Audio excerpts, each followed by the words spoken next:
Hello, Aquarius, Sun, Moon, Rising, and Venus signs. Kamusta kayo? Sana po nasa mabuti kayong kalagayan. Welcome back po sa Star Tarot. Kung bago kayo dito, welcome din kayo. Thank you sa inyong support. I truly appreciate it. God bless you all. Aquarius, pauna mensahe po ninyo ay the Chariot energy. Ayan. So, si Chariot, this is moving on energy, Aquarius. So, maybe you have something na pinagdaanan na may medyo challenging siguro. Ngayon, mapagtagumpayan nyo na ito. At you are moving on. No? You are heading towards a new beginning, a new situation sa buhay. Kaya good luck sa inyo. Maaari din ang iba sa inyo is going to travel by land, no? Baka may road trip, maaring ganon. We have judgment. Ayan. So, there is an important judgment call dito para sa inyo, Aquarius. Maaring matagal ng panawagan ito sa inyo ng universe, no? Pero, baka hindi kayo nakikinig, ini-ignore nyo lang, no? Pero kaya ngayon, ano?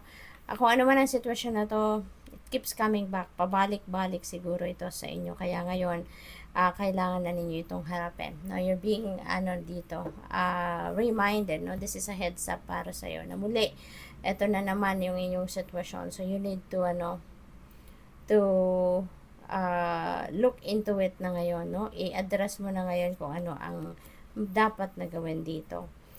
We have Two of Swords. This is a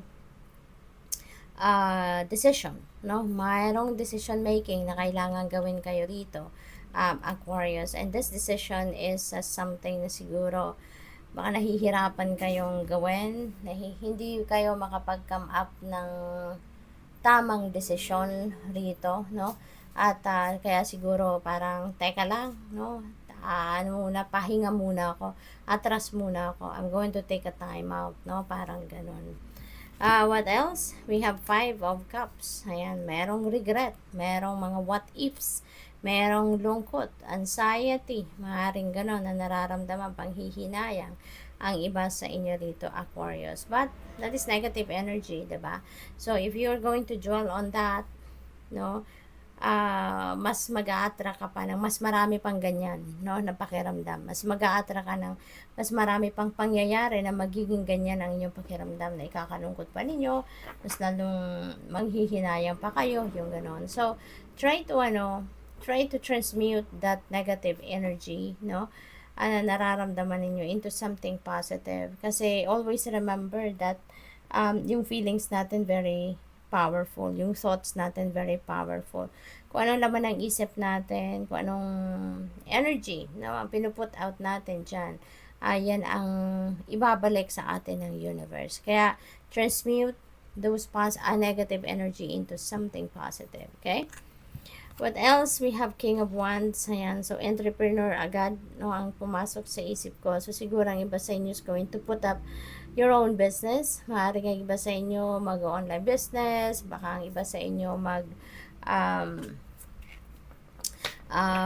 magpuput up ng home business, or maybe kung nagtatrabaho kayo, baka kayo ay mapopromote into a leadership role, no, Aquarius. Baka malalagay na kayo ngayon sa isang posisyong magiging boss kayo yung magmamanage, no, ng department, ng ano ninyo, ng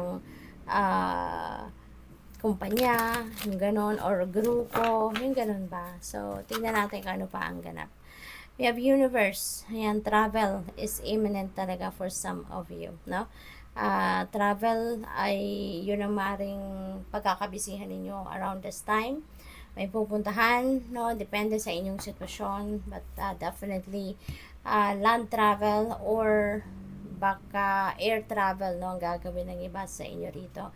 This is also a time of expansion, no, para sa inyo, Aquarius. This is a time for exploration ng mga bagong bagay, bagong experiences, bagong sitwasyon. Maaring merong mga bagong opportunities coming in sa buhay ninyo, Aquarius, no, at yun ang i-explore ninyo at this time.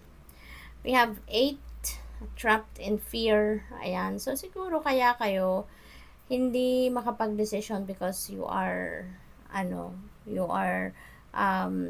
ano tawag dito, yung natatakot kayo siguro, no, sa magiging resulta ng inyong desisyon. Kaya siguro kayo nag-hold back na mag-decision na, no?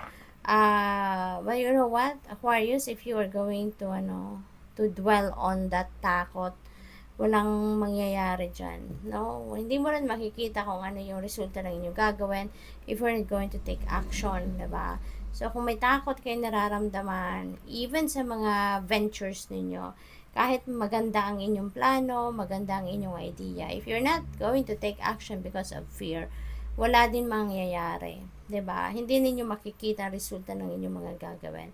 Kaya this is a heads up para sa inyo na if you're going to dwell on fear, there's nothing na mangyayari dito. There will be no progress, there will be no expansion, there will be no growth, 'di ba?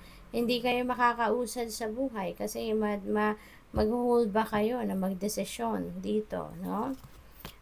We have number 4, firm foundation. Ayan, so this is siguro ang iba siguro sa inyo rito, this is what you're going to do. You're going to lay a solid foundation naman in terms of your major areas of life. So siguro ito din yung inyong pagpo-focusan sa ngayon, no? What else? We have truth. There is some truth that is coming to light, Aquarius. Mayroong katotohanan na magbubukas or mayroong katotohanan maririnig kayo or baka kayo yung magda-divulge ng truth na to, depende sa inyong sitwasyon. And diba, ang truth sets you free. Kaya maaring kayo man ang maglabas ng katotohanan na to or ibang tao at malalaman ninyo ang katotohanan ito, maaring ito yung makakatulong sa inyo na makapag-desisyon kayo. Maaring itong katotohanan na to ang magiging susi, no? Siguro para makalabas kayo dito sa takot na nararamdaman ninyo, no? So, let's see. What else? We have the epidote. Ito yung ninyo, yung stone ninyo sa ngayon. So, go deeper. Okay? Go deeper. Ito yung sinasabi sa inyo ng universe. Do not rely on kung ano lang yung nakikita ninyo. Do not rely on kung ano lang yung napagmamasdan ninyo by your naked eye. No? Go deeper into something. No? Go deeper into that situation. Magtanong-tanong kayo, mag-research kayo. Yung ganun ba? No? Para mahanap ninyo ang katotohanan na kailangan ninyong malaman.